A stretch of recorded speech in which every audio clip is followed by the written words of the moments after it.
முதுகு வலியா மூட்டு வலியா கை கால் நீட்ட மடக்க இயலாமையா அறுவை சிகிச்சை இல்லா குணம் ஆயுட்கால நிவாரணம் டாக்டர் ஸ்ரீவர்மா பிசிஆர் மகாராஜா தைலம் அனைத்து மருந்து கடைகளிலும் கிடைக்கும். ஐயா உள்ளிட்ட அனைத்து ஊடக நண்பர்களுக்கு வணக்கம். ஐயா அவர்கள் பாட்டாளி மக்கள் கட்சியின் 23வது நிழல் நிதிநிலை அறிக்கையை வெளியிட்டிருக்கிறார்கள். அனைத்து அம்சங்களும் ஐயா அவர்கள் தெளிவாக உங்களுக்கு தெரிவித்திருக்கிறார்கள்.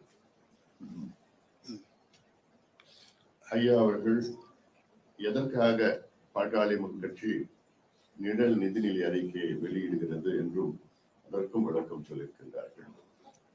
இது எங்களுடைய யோசனைகள். இந்த யோசனைகளை அரசுக்கு கொடுத்து தமிழ்நாட்டின் நலனுக்காக இதை தொடர்ந்து செய்து வருகின்றோம்.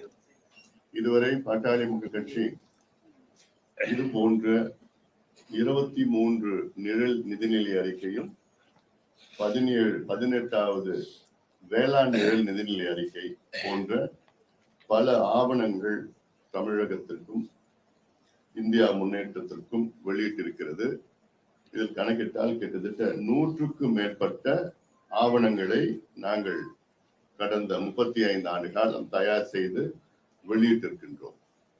இது போன்று தமிழ்நாட்டில் மட்டுமல்ல, இந்தியாவில் எந்த கட்சியும் எந்த ஆவணமும் வெளியிடவில்லை.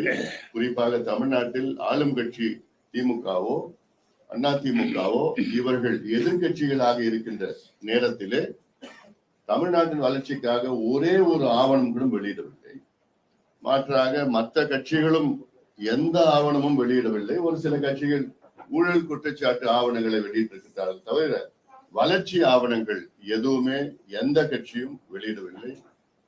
தொடர்ந்து நாங்கள் வெளியிட்டு வருகின்றோம். ஐயா அவர்கள் இந்த நிதிநிலை அறிக்கை சொன்னது போன்று தமிழ்நாட்டின் வருவாய் வரவுகள் 5,43,442 கோடியாக இருக்கும். நான் திருப்பி சொல்ல போறது கிடையாது, ஜஸ்ட் ஒரு ஃபாலோஅப் தான் சொல்லிட்டு இருக்காங்க. கடந்த ஆண்டை விட வருவாய் பாத்தீங்கன்னா கிட்டத்தட்ட 1,91,602 கோடி. இதுல அதிகமா கனிம வளத்தை முறைப்படுத்தினா போதும். சமீபத்துல நீங்க பார்த்திருப்பீங்க, இந்த மணல் கொள்ளை என்று அது எத்தனை லட்சம் கோடி கணக்குன்னு இடி சொல்லியிருக்காங்க. ஆனா அரசு வருவாய் எவ்வளவு தெரியுமா கொடுத்திருக்காங்க? 35 கோடின்னு கொடுத்திருக்கிறாங்க. 40 கோடி 35 கோடியோ, ஆனா எத்தனையோ லட்சக்கணக்கான கோடி சொல்லியிருக்கிறாங்க. இதெல்லாம் சரிப்படுத்தினாலே போதும். அது இல்லாமல் வரி அல்லாத வருவாயாக 2,02,010 கோடி ஈட்டம் திட்டம் வருவதால் தான் இந்த அளவுக்கு அதிக வருவாய் சாத்தியமாகிறது. நடப்பாங்க மொத்தம் செலவினம் 5,68,978 கோடி ஆகும். அதாவது 5,68,978 crores மொத்தம் தமிழ்நாட்டினுடைய மொத்தம் செலவு பட்ஜெட். அதுல வருவாய் செலவினம், அது வருவாயில் எவ்வளவு, அதுல செலவினம் 4,97,123 கோடியாக இருக்கும். வருவாய் செலவினத்தில் கிட்டத்தட்ட 50,000 கோடி நிலுவையில் உள்ள கடனை அடைப்பதற்காக அசலாக செலுத்தப்படும். இதன்படி அடுத்த 10 ஆண்டுகளில், ஏன்னா தமிழ்நாட்டினுடைய கடன், நேரடி கடன் சமீபத்தில் எங்களுடைய பொருளாதார ஆய்வறிக்கையில வெளியிட்டிருக்கிறோம். 9,55,000 கோடி தமிழ்நாட்டின் நேரடி கடன். அது இல்லாமல் பொதுத்துறை, போக்குவரத்து துறை, மின்சாரத்துறை, அத்தத்துறை எல்லாம் சேர்த்து பார்த்தீங்கன்னா கிட்டத்தட்ட 15 லட்சம் கோடி கடன். அதனால இதுல அதிக கூடுதல் வருவாய் எங்க பட்ஜெட்ல கூடுதல் வருவாய் இது போன்ற முறைப்படுத்தினால் போதும் கூடுதல் வருவாய் 50,000 கோடியில கடனை அசல அடிச்சிடா போதும். ஏன்னா இப்ப வட்டி தான் அடிச்சிட்டு இருக்காங்க. தமிழ்நாடு அரசு ஆண்டிற்கு தோராயமா 1,20,000 கோடி வட்டியை கொடுத்துட்டு இருக்காங்க. அசல் இன்னும் அடைக்கல. எங்க பட்ஜெட்ல அசல் அடைக்கிறதுக்கு 50,000 கோடி 10 ஆண்டுகள்ல அசல் குறைய வட்டியும் குறையும், நமக்கு அது கடனும் குறையும். தமிழ்நாட்டில் நடப்பாண்டுல 2 லட்சம் பேருக்கு அரசு வேலை. ஏன்னா அரசு வேலை ஒரு காலத்துல தமிழ்நாட்டுல 12 லட்சம் இருந்தது. இப்ப கிட்டத்தட்ட 6 லட்சமா குறைஞ்சிருச்சு. திமுக ஆட்சி வருவதற்கு முன்பு அவங்க வாக்குறுதி கொடுத்தாங்க, நாங்க ஆட்சிக்கு வந்தவுடன் 10 லட்சம் பேர் அரசு வேலைக்கு உருவாக்குவோம் என்று சொன்னார்கள். ஆனா உண்மையிலே அவ்வளவு நடக்கல. இது வரைக்கும் 4 ஆண்டு காலம் திமுக அரசு ஆட்சிக்கு வந்தவுடன் 37,000 பேருக்கு தான் அரசு வேலையை வழங்கியிருக்கிறார்கள். அதுல 32,000 பேருக்கு கூடுதலாக வழங்கியிருக்கு. அது நிரந்தரம் கிடையாது, டெம்பரரி. நிரந்தரமா 37,000 பேருக்கு தான் வேலையை வாங்கி கொடுத்துருக்குறாங்க. ஆனா சொல்றது 10 லட்சம் பேரு. நான் எங்க பட்ஜெட்ல வந்து அடுத்த ஆண்டு ஓராண்டிலே 2.5 லட்சம் பேருக்கு வேலை, அரசு வேலை, தமிழ்நாட்டு அரசு வேலை 1,20,000, அதாவது 1,20,20,00,000 பேர் வந்து காத்திருக்கிறாங்க வேலைக்காக. அதுல கடந்த 4 ஆண்டுகளில் 70,000 பேருக்கு மட்டும் தான் அரசு வேலை கொடுத்திருக்கு தமிழ்நாட்டுல. அதுல சொல்லியிருக்கேன் 37,000 பேர் நிரந்தர வேலை, 33,000 பேர். தமிழ்நாட்டில் வந்து அரசு துறைகளில் 6.5 லட்சம் காலி பணியிடங்கள் இருப்பது கண்டறியப்பட்டுள்ளது. 6 லட்சம் காலி பணியிடங்கள் இருக்கிறது. அதுல 2 லட்சம் பேருக்கு நாங்க வேலை கொடுக்கிறோம். அது இல்லாமல் நாங்க சமீபத்துல வேளாண் பட்ஜெட் அறிவிச்சப்போ அதுல வந்து காவிரி பல்பொருள் அங்காடிகள்னு அறிவிச்சிருக்கோம். அது நீங்க இங்க பாத்தீங்களான்னு தெரியல, சென்னையில நாங்க வெளியிட்டப்போ அதுல சொல்லியிருக்கிறோம். அதுல வந்து கிட்டத்தட்ட ஆண்டிற்கு வந்து 30,000 பேர், ஆண்டிற்கு வந்து 1 லட்சம் பேருக்கு அதுல வேலை வாய்ப்பு. அதே போன்று வேளாண் விளைபொருள் கொள்முதல் வாரியத்துக்கு 12,000 பேர் வேலை வாய்ப்பு. தமிழ்நாடு அரசு பணியாளர் தேர்வாணையம் மூலமாக கிராம நிர்வாக அலுவலருக்கு அது வந்து கிட்டத்தட்ட 35,000 பேருக்கு வேலை வாய்ப்பு. அதே போன்று 2ஆம் தொகுதி பணிகளுக்கு 10,000 பேர் புதிதாக தேர்வு செய்யப்படுவார்கள். அப்புறம் அரசு பள்ளிகள் முதல் கட்டமாக 40,000 ஆசிரியர்கள். ஏன்னா இதுதான் ரொம்ப மோசடி. இது கடந்த ஆட்சியும் சரி இந்த ஆட்சியும் சரி ஆசிரியர்களுக்கு ரொம்ப ரொம்ப மோசடி. அது பகுதி நேர ஆசிரியர்கள், அவங்க எல்லாமே பிஹெச்டி வாங்கினாலும் 10,000 ரூபாய், 12,000 ரூபாய், 15,000 ரூபாய் ஊதியம் கொடுத்துட்டு ரொம்ப சுரண்டிட்டு 40,000 ஆசிரியர்கள் நியமிக்கப்படுவார்கள். காவல்துறை, அப்புறம் வந்து வனத்துறை உள்ளிட்ட சீருடை பணிகளுக்கு 20,000 பேர். போக்குவரத்து துறையில வந்து காலியிடங்கள் நிரப்புவதற்கு 10,000 பேர். ஏன்னா போக்குவரத்து துறையில எதுவுமே எல்லாமே தனியார் மயம் ஆக்கிக்கிட்டு டெம்பரரி ஆக்கிட்டு இருக்காங்க, தற்காலிகமாக்கிட்டு இருக்காங்க. மின்சார வாரியத்துல 40,000க்கு மேற்பட்ட தொழில்நுட்ப பணியிடங்கள் காலியாக உள்ள நிலையில் முதல் கட்டமாக 16,000 பணியிடங்கள் நிரப்பப்படும். இவ்வளவு அதிகமாக காலியா இருக்கு. அப்புறம் மருத்துவத்துறையில் அரசு மருத்துவமனைகள் மற்றும் ஆரம்ப சுகாதார நிலையங்கள் 4,000 மருத்துவர்கள், 3,000 மருத்துவத்துறை பணியாளர்கள் என மொத்தம் 7,000 பேர் நியமிக்கப்படுவார்கள். ஆக அடுத்த 4 ஆண்டுகளில் 7,500 லட்சம் பேருக்கு அரசு வேலை. 4 ஆண்டுகள்ல எங்களை பொறுத்த வரைக்கும் 7 லட்சம் பேருக்கு அரசு வேலை கொடுக்கிற திட்டம் இருக்குல்ல. அதே போன்று தமிழ்நாட்டில் உள்ள தனியார் தொழில் நிறுவனங்களில் 80 விழுக்காடு வந்து தமிழ்நாட்டை சார்ந்தவர்களுக்கு வேலை வாய்ப்பு வகுப்போம் என்று சட்டம் நிறைவேற்றப்படும். திமுக ஆட்சிக்கு வந்து 4 ஆண்டுகள்ல ஏமாத்திட்டாங்க. இது ஒரு முக்கியமான தேர்தல் அறிக்கையா சொன்னாங்க. நாங்க ஆட்சிக்கு வந்த உடனே அரசு தனியார் துறைகளில் தமிழ்நாட்டில் தமிழர்களுக்கு வேலை முன்னுரிமைன்னு சொன்னாங்க. இல்ல, அது நாங்க சொல்லி கிட்டத்தட்ட அதுல 40,000 வருமானம், அதாவது 40,000 வருமானம் பெறுகின்ற பணியில 80 விழுக்காடு தமிழர்களுக்கு வேலை வழங்கப்படும். அப்புறம் வந்து 5 ஆண்டுகளில் 1 கோடி வேலை வாய்ப்புகள். இதுதான் ஐயா சொல்லியிருக்கிறார். 5 ஆண்டுகளில் 1 கோடி பேர் தமிழ்நாட்டுல வேலை வாய்ப்புகள். அதுல 50 லட்சம் வேலை வாய்ப்புகள் வந்து கடந்த வாரம் வேளாண் நிழல்நிலை அறிக்கையில உங்களுக்கு தெரிவிக்கும் எப்படி 50 லட்சம் பேருக்கு வேலை வாய்ப்பு உருவாக்குவது என்று அதை நாங்க சொல்லியிருக்கிறோம். நாங்க அதுக்கப்புறம் வந்து வேளாண் மட்டும் இல்ல, தோட்டக்கலை எல்லாம் சேர்த்தா. அப்புறம் வந்து அரசு நிர்வாகத்தில் வந்து செயற்கை நுண்ணறிவு திறன், ஆர்டிபிஷியல் இன்டெலிஜென்ஸ் எல்லாம் இப்ப பள்ளிக்கூடத்திலயும் சரி, ஆபீஸ்லயும் சரி, அலுவலகத்திலயும் சரி, அவங்களுக்கு எல்லாத்துக்கும் பயிற்சி கொடுத்து அதை கொண்டு வர திட்டமிட்டிருக்கிறோம். சாதிவாரி கணக்கெடுப்பு நடத்த கிட்டத்தட்ட 400 கோடி. இந்த சாதிவாரி கணக்கெடுப்பு ஜூலை 25ஆம் தேதி தொடங்கப்படும். தமிழ்நாட்டுல டிசம்பர் மாதம் முடிக்கப்பட்டு அதுக்கு அடிப்படையில தமிழ்நாட்டில் உள்ள வன்னியர் உள்ளிட்ட அனைத்து சமுதாயங்களுக்கும் இடஒதுக்கீடு தனித்தனியாக வழங்கப்படும். இதுதான் முக்கியமான ஒரு செய்தி. காரணம், தமிழக அரசு இன்னைக்கு எங்களுக்கு அதிகாரம் இல்லைன்னு போய் சொல்லிட்டு இருக்கிறாங்க. சட்டமன்றத்துக்கு உள்ளேயும் வெளியிலயும் முதலமைச்சர் சொல்லிட்டு இருக்கிறாரு. தெலுங்கானால நடத்தி முடிச்சுட்டாங்க. தெலுங்கானா நடத்திய சட்டம் 2008 இந்தியன் ஸ்டாட்டிஸ்டிக்கல் ஆக்ட் படி சட்டம் முடிச்சு அங்க தெலுங்கானால 63 விழுக்காடு இடஒதுக்கீடு உயர்த்திருக்கிறாங்க. அது உயர்த்தியது மட்டுமல்ல, அங்க வந்து பின்தங்கிய சமுதாயங்களுக்கு நலத்திட்டங்கள், சோசியல் வெல்ஃபேர் ஸ்கீம்ஸ் தனித்தனியா கூட்டிட்டு மிக சிறப்பாக அங்க தெலுங்கானால செயல்பட்டு இருக்காங்க. இதே போன்ற பீகார்லயும் நடத்தி முடிச்சு இதே சட்டத்தின் கீழ் முடிச்சிருக்கிறாங்க. இதே சட்டத்தின் கீழ் தமிழ்நாட்டுல ஜூலை 25ஆம் தேதி இந்தியன் ஸ்டாட்டிஸ்டிக்கல் ஆக்ட் 2008 படி ஜாதிவாரி கணக்கெடுப்பு நடத்தப்படும். 400 கோடி பட்ஜெட் நடத்தப்படும். அடுத்தது உள்ளாட்சி அமைப்புகளுக்கு பிற்படுத்தப்பட்ட வகுப்பினருக்கு 50% இடஒதுக்கீடு. சில மாநிலங்கள் மகாராஷ்டிரா, ஆந்திரா போன்ற மாநிலங்கள்லாம் இருக்கு. அதுல தமிழ்நாட்டுல பிற்படுத்தப்பட்ட மிகவும் பிற்படுத்தப்பட்ட வகுப்பினருக்கு 60 விழுக்காடு இடஒதுக்கீடு வழங்கப்படும் சட்டம் கொண்டு வரப்படும். ஏன்னா இப்போ அந்த ஸ்டாட்டிஸ்டிக்ஸ் படி பாத்தீங்கன்னா வெறும் 17.25 விழுக்காடு மட்டும் இருக்குதுன்னு ஒரு ஸ்டாட்டிஸ்டிக்ஸ் இருக்கு. அப்புறம் ஐயா சொன்ன ஜனவரி 25 உலக தமிழ் மொழி நாளாக கடைபிடிக்கப்படும். அதான் அன்னைக்குதான் உயிர் தியாகம் செய்தவர்கள் மொழி போருக்காக. அதுக்கப்புறம் வந்து தமிழ்நாட்டில் மாநில பாடத்திட்டத்தில் பள்ளிகளில் 10ஆம் வகுப்பு வரை தமிழ் கட்டாய பயிற்று மொழியாக, அதாவது பயிற்று மொழி வேற, ஒரு பாடத்திட்டம் வேற, ஒரு சப்ஜெக்ட் வேற, அதுல பயிற்று மொழியாக ஆக்கப்படும். அதுக்கப்புறம் வந்து ஒரு கட்டாய பாடமாகவும் முதல் கட்டமாக ஆக்கப்படும். இதெல்லாம் வந்து கிட்டத்தட்ட 20-25 ஆண்டுகள் கோரிக்கை, அதுக்கு மேல கோரிக்கை வழக்குகள்லாம் உச்ச நீதிமன்றத்தில் 2 வழக்கம் இருக்கு. அந்த 2 வழக்கம் வந்து முடிக்கப்பட்டு இதெல்லாம் நடவடிக்கை எடுக்கப்படும். அப்புறம் வந்து ஏப்ரல் 1ஆம் தேதி முதல் பழைய ஓய்வூதிய திட்டம், அரசு ஊழியர்களுக்கும் ஆசிரியர்களுக்கும் பழைய ஓய்வூதிய திட்டம். ஏன்னா இது வந்து திமுக அரசு ஆட்சிக்கு வருவதற்கு முன்பு மிக முக்கியமான ஒரு தேர்தல் அறிக்கையாக வாக்குறுதியாக கொடுத்தார்கள். ஆனா இன்னைக்கு வரைக்கும் அது ஏமாற்று வேலை.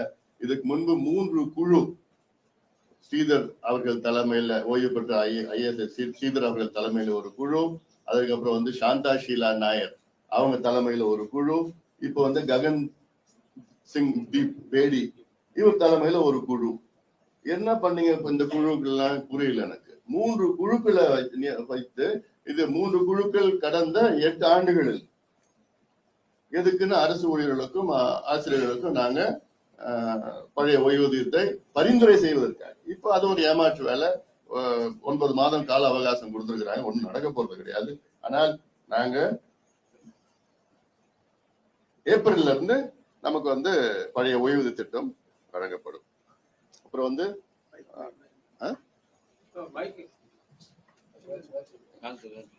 வந்து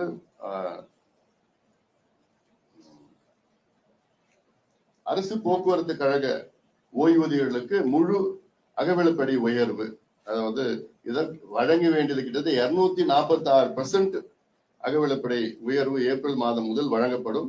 இதற்காக 2000 கோடி நிதி ஒதுக்கீடு செய்யப்படும். அப்புறம் வந்து புதிய மருத்துவ காப்பீடும் பயிர் காப்பீடும். இதற்கு வந்து கடந்த வாரம் விவசாய பட்ஜெட்ல வந்து புதிய பயிர் காப்பீடுக்காக அரசே வந்து ஒரு பயிர் காப்பீடு நிறுவனம் தமிழக அரசு நடத்தும் என்று, அதே போன்ற மருத்துவ காப்பீடுக்கும் பாத்தீங்கன்னா ஒரு புதிய நிறுவனம், மருத்துவ காப்பீடுக்காக புதிய நிறுவனம் அரசு, தமிழக அரசு தொடங்கி 2மே தமிழக அரசே இது செயல்படுத்தப்படும். அப்புறம் வந்து ஐயா சொன்னது போல் மே 1 தேதியிலிருந்து மது விலக்கு, தமிழ்நாட்டில் பூரண மது விலக்கு நடைமுறைப்படுத்தப்படும். தமிழ்நாட்டில் அனைத்து மது பீர் ஆலைகள் மூடப்படும். இதுதான் முக்கியமானது. இதுல கஞ்சா உள்ளிட்ட போதைப் பொருட்கள் விற்பனை குறித்து தகவல் தந்தால் 10,000 ரூபாய் பரிசு. 10,000 ரூபாய்க்கு நிச்சயமா எல்லாரையும் காட்டி கொடுத்துருவாங்க. அதனால இது வந்து ஒரு கஞ்சா ஒழிக்கிறது ஒரு பெரிய வேலையே கிடையாது. எங்கேயாவது ஒரு 10,000 இங்க விற்கிறாங்க அங்க விற்கிறான்னு சொன்னாலே போதும், 10,000 போன் பண்ணா 10,000 ரூபாய் கிடைக்குதுன்னா சொல்லி கொடுத்துருவாங்க எல்லாம்.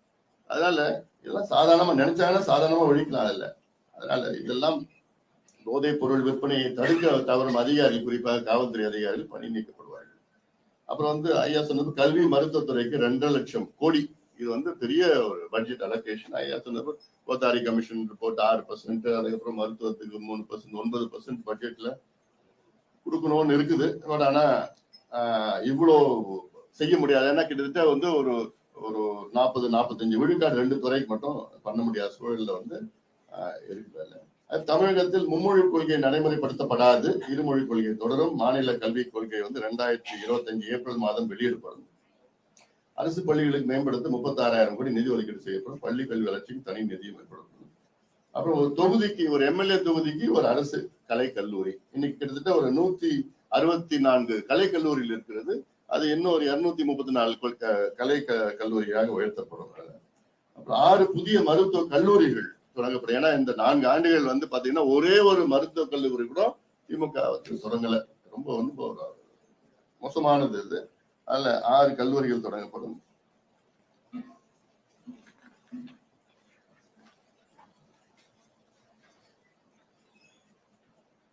முதியோர் ஆதரவற்றோர் உதவி தொகை வந்து 3000 உயர்த்தப்படும்.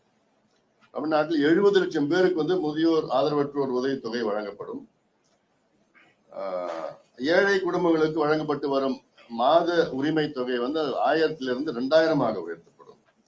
அப்புறம் வந்து இது வந்து நான் தொடக்கத்துல சொல்லியிருக்கிறேன். இதுக்கு நிதி எங்க இருந்துன்னா 2 லட்சம் கோடி, கிட்டத்தட்ட 2 லட்சம் கோடி வரி இல்லாத வருவாய் ஈட்ட திட்டம். அந்த வரி இல்லாத வருவாய்னா இந்த கனிம வளம் அதெல்லாம் சேர்ந்து அதுல கிரனைட்டு, தாது மணல், கனிம வளம், இந்த மணல் இதெல்லாம் சேர்ந்து முறைப்படுத்தினா போதும்.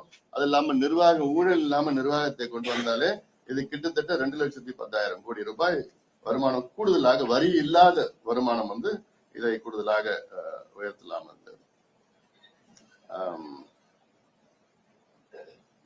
அதிக இனிப்பு கொழுப்பு பொருட்களுக்கு 30 விழுக்காடு கூடுதல் வரி. இந்த பீட்சா, பர்கர் இதெல்லாம் வந்து ஃபாஸ்ட் ஃபுட்லாம் இருக்குல்ல, கேலரி ஹை கேலரி ஃபுட், இதெல்லாம் வந்து 30% கூடுதல் வரி, கொழுப்பு வரின்னு சொல்லி கூடுதல் வரி. அப்புறம் மைனஸ் சாஸ்க்கு 25%. அப்புறம் வந்து வேலையில்லா இளைஞர்களுக்கு வந்து 5000 ரூபாய் உதவித்தொகை, அந்த டோல் மாதிரி சொல்லுவாங்க. அதுல ஒரு தகுதி இருக்கு. 10ஆம் வகுப்பு தோல்வி அடைந்தால் 1000 ரூபாய். 10ஆம், அதாவது 5 ஆண்டுகள் படித்து விட்டு 5 ஆண்டுகளுக்கு பிறகும் வேலை இல்லைன்னா இவங்களுக்கு கொடுக்கறது. 10வது வரைக்கும் படிச்சா 1000 ரூபாய். அது இல்லாம பட்டமேற்பு படித்தவர்கள் வந்து 5000 ரூபாய். அது போன்ற இடையில 2000, 3000, 4000 ரூபாய் இருக்கும். அப்புறம் வந்து டிஎன்பிஎஸ்சி நிலையான தேர்வு அட்டவணை. ஏன்னா இப்ப டிஎன்பிஎஸ்சி எப்ப பண்றாங்க, என்ன பண்றாங்க, அது தேர்வு முடிச்சு கிட்டத்தட்ட 1.5 வருஷம் ரிசல்ட் வராம இருக்குது.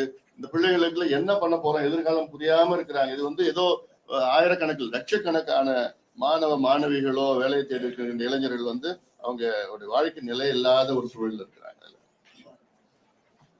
அப்புறம் பிற்படுத்தப்பட்ட சமுதாயங்களுக்கு தனி கார்பரேஷன் ஐயா சொல்லியிருக்கிறார். அது வந்து ஆந்திராவில் சிறப்பாக வெற்றிகரமாக கடைபிடிச்சிருக்கிறாங்க. அதுக்கு வந்து அந்த கார்பரேஷன் மூலமாக அடுத்த 5 ஆண்டுகளில் 3 லட்சம் கோடி ரூபாய் சம்பந்தமா நலத்திட்ட உதவிகள் வழங்கப்படும். அப்புறம் வந்து தொழில் முதலீடுகள் வெள்ளை அறிக்கை. ஏன்னா இப்ப தமிழ்நாட்டுல சொன்னாங்க, தமிழ்நாடு அரசு 10 லட்சம் கோடி ரூபாய்க்கு வந்து முதலீட்டாளர்கள் மாநாடு நடத்தணும். அதுல 10 லட்சம் கோடி ரூபாய்க்கு புரிந்துணர்வு ஒப்பந்தங்கள், மெமரண்டம் ஆஃப் அண்டர்ஸ்டாண்டிங், MOU வழங்கப்பட்டதுன்னு. அதுல எவ்வளவு முதலீடு வந்திருக்குது, எத்தனை பேருக்கு வேலை வாய்ப்பு வந்திருக்கு, வெள்ளறிக்கை கேட்டா கொடுக்கல. சோ அந்த வெள்ளறிக்கை எங்களுடைய நிலைநிலை அறிக்கையில இந்த வெள்ளறிக்கை வந்து எவ்வளவு வந்திருக்கு நாங்க இதுல கொண்டு வருவோம். அதுக்கப்புறம் தமிழ்நாட்டுல வந்து 5 இடங்களில் ஒருங்கிணைந்த தொழில் மண்டலங்கள் ஏற்படுத்தப்படும். அதுக்கப்புறம் தமிழ்நாடு சட்டசபை ஆண்டிற்கு 100 நாட்கள் 3 முறை கூடி குறைந்தது 100 நாட்கள் வந்து அதுல வந்து பிரச்சனைகளை குறித்து ஆக்கப்பூர்வமான விவாதம் நடத்தப்பட்டு அது வந்து லைவ் டெலிகாஸ்ட், நேரலையில் அது எல்லாத்துக்கும் வெளியில வெட்டவெளிச்சமாக காட்டப்படும். அப்புறம் வந்து பேருந்து கட்டணம் உயர்த்தப்படாது. தேவையான எண்ணிக்கையில் புதிய பேருந்துகள் வாங்கப்படும். போக்குவரத்து கழகங்கள் லாபத்தில் இயக்க நடவடிக்கை கட்டணம் உயர்த்தப்படாது. சென்னையில் அனைத்து பேருந்துகளிலும் இலவசமாக பயணிக்கலாம். சென்னையில தொடக்கத்துல சென்னையில, அதுக்கு பிறகு வந்து அது எப்படின்னு பார்த்துட்டு மற்ற மாநகராட்சியில வந்து கிட்டத்தட்ட 22 மாநகராட்சி இருக்குது, அதெல்லாம் பண்ணிக்கலாம் இல்ல. அப்புறம் வந்து சென்னையில வந்து பேருந்து எண்ணிக்கை வந்து 6000 உயர்த்தப்படும். அப்புறம் வந்து காவல் ஆணையத்தின் பரிந்துரைகள் செயல்படுத்தப்படும். 5ஆம் காவல் ஆணையத்தின் பரிந்துரைகள் பெறப்பட்டுள்ள நிலையில் அவை ஆய்வு செய்து நிறைவேற்றப்படும். காவலர்கள் ஊதிய உயர்வு 8 ஆண்டுகளுக்கு ஒரு பதவி உயர்வு வழங்கப்படும். கோயம்பேடு பேருந்து நிலையம், இப்ப இருக்கிற நிலையம் வந்து அது பூங்காவாக மாற்றப்படும் முழுமையாக. அதாவது கிரீன் பார்க் சொல்றது, பசுமை பூங்கா, 66.4 ஏக்கர். இதுல வந்து இந்த மால்லாம் வராது. அப்புறம் கீழம்பாக்கத்திற்கு மெட்ரோ ரயில். ஏன்னா இப்போ அது ஒரு திட்டம், ஒரு பேருந்து நிலையம் உருவாக்குனா அதுக்கு இணைப்பு எல்லாம் வரணும், மக்கள் வந்துட்டு போறதுக்கு இணைப்பு இருக்கணும். இணைப்பு இல்லாம இவங்க ஏதோ ஒண்ணு ஒரு பேருந்து நிலையத்தை தொடங்கிட்டாங்க, இவ்வளவுதான். மக்கள் எவ்வளவு அவதிப்பட்டு இருக்காங்க அதுல இருக்கிறதுல. அதனால இதுல கிளம்பாக்கத்திற்கு மெட்ரோ ரயில் அதை கொடுப்பாங்க. அப்புறம் வலிமையான லோக் ஆயுக்தா, அப்புறம் பொது சேவை உரிமை சட்டம், அதெல்லாம் இந்த நிச்சயமா கொண்டு வரப்படும். மேகதான அணை நிச்சயமாக வராது. அதுக்கப்புறம் வந்து வேளாண்மை துறைக்கு 66,000 கோடி, பாசன திட்டத்துக்கு 20,000 கோடி. அதெல்லாம் உங்களுக்கு கடந்த வாரமே சொல்லியிருக்கிறோம் நம்ம அதுல எப்படி பண்ணிருக்கிறோம் சொல்லிட்டு. அப்புறம் வந்து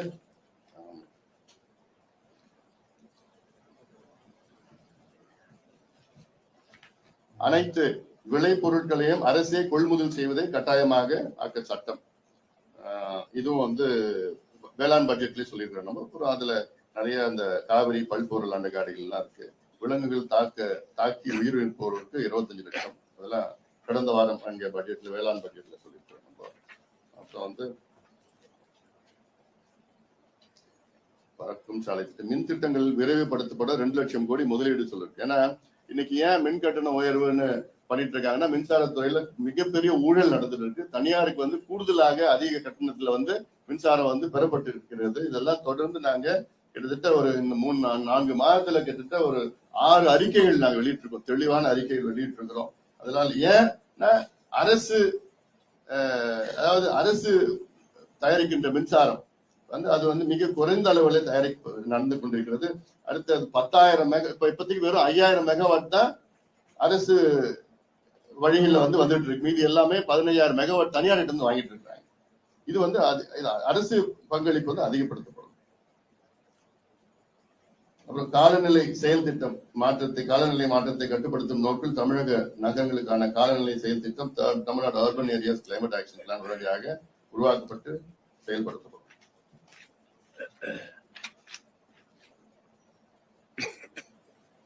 அப்புறம் வந்து தமிழகத்தில் 26,883 சதுப்பு நிலங்களின் எல்லைகளை உடனடியாக வரையறை செய்யப்பட்டு சதுப்பு நிலங்கள் பாதுகாப்பு மற்றும் வேளாண்மை விதிகள் 2017 மற்றும் அதன் வழிகாட்டு நீதிகள் 2020 ஆகியவற்றின் கீழ் போர்க்கால அடிப்படையில் அறிவிக்கப்படும். ஏன்னா இது சம்பந்தமா உலக சதுப்பு நில நாள் அன்னைக்கே நாங்க வந்து ஒரு பிரச்சாரத்தை மேற்கொண்டிருக்கிறோம். தமிழ்நாடு சதுப்பு நிலம்னா நம்மளுடைய ஏரி, குளங்கள், குட்டைகள், கண்மாய்கள் தான். தமிழ்நாட்டுல 42,900 ஏரி, குளங்கள், கண்மாய்கள் இருக்கிறது. அதில் கிட்டத்தட்ட 26,800 ஏரி, குளங்கள், கண்மாய்கள் வந்து 5 ஏக்கருக்கு மேல் இருக்கிறது. இது அத்தனையும் வரையறை செய்து அது பாதுகாப்பு சட்டத்தின் கீழ் கொண்டு வந்தால் அதுக்கப்புறம் 1 ஏக்கர் கூட யாரும் ஆக்கிரமிப்பு செய்ய முடியாது. இதை செய்ய தவறி கொண்டிருக்கின்ற தமிழக அரசு கேட்டா நாங்க 100 ஏரிகளை வந்து வரையறை செய்து வச்சிருக்கிறோம், ஆனா இன்னும் நோட்டிஃபை பண்ணல. ஏன் நோட்டிஃபை பண்ணல?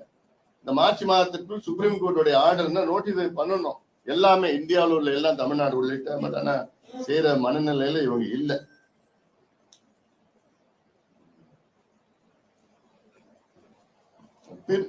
பிற பிற்படுத்தப்பட்ட வகுப்பினர்களுக்கு கிரீமி லேயர் முறையை நீக்கப்பட அத்துணை நடவடிக்கைகளும் எடுக்கப்படும். ஏன்னா மத்திய அரசை வலியுறுத்தி கிரீமி லேயர் வந்து தேவையில்லை அப்படின்னு அதிக வலியுறுத்தி பண்ணுவோம்.